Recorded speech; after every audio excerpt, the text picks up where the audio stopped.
전국 지역구 253곳에 도전장을 내민 예비 후보들 총 1,421명에 달합니다. 부산에서는 11대 1의 경쟁률을 기록한 지역구도 있는데요.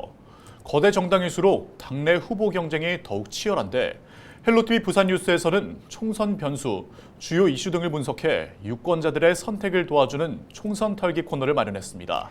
우리 동네 국회의원을 뽑는 총선, 오늘 첫 시간으로 부산 지역에는 어떤 변수가 있을지 털어봤습니다. 차선영 기자의 보도입니다.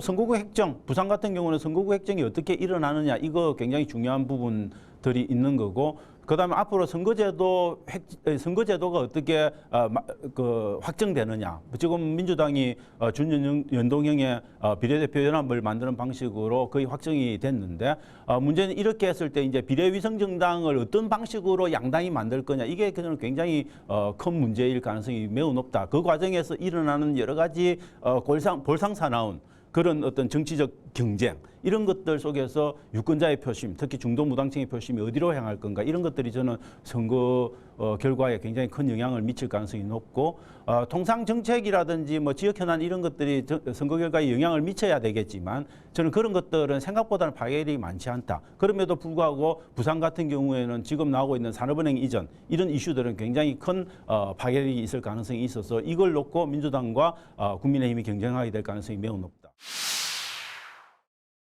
그런 바람이 당연히 지역 총선에 영향을 크게 미친다고 봅니다. 특히 제3지대 신당, 그중에서도 약간 보수 성향을 가진 신당의 출연이라고 하는 것은 저는 부산, 경남, 울산 같은 대구, 경북보다는 부산, 울산, 경남 같은 이런 보수 성향이 조금은 약한 지역에서 더 크게 작동할 가능성이 많다. 지금 개혁신당이죠. 개혁신당이 타겟으로 삼을 가능성이 매우 높은 지역이 이 지역입니다. 대구, 경북도 있겠지만 부산, 울산, 경남이 가능성이 높다라고 볼 가능성이 있는 거죠. 그러면 여기에 지역구에 이제 좀 집중을 하게 되면 지역구에서 과연 민주당의 표심을 흡수할 것인가, 아니면은 국민의힘의 표심을 흡수할 건가. 그 지지세를 모으는 정도, 그리고 그 지지세를 모으는 방향에 따라서 저는 굉장히 총선의 결과들에 영향을 미칠 가능성이 높다. 이런 정도로 좀 정리해 볼 수 있을 것 같습니다.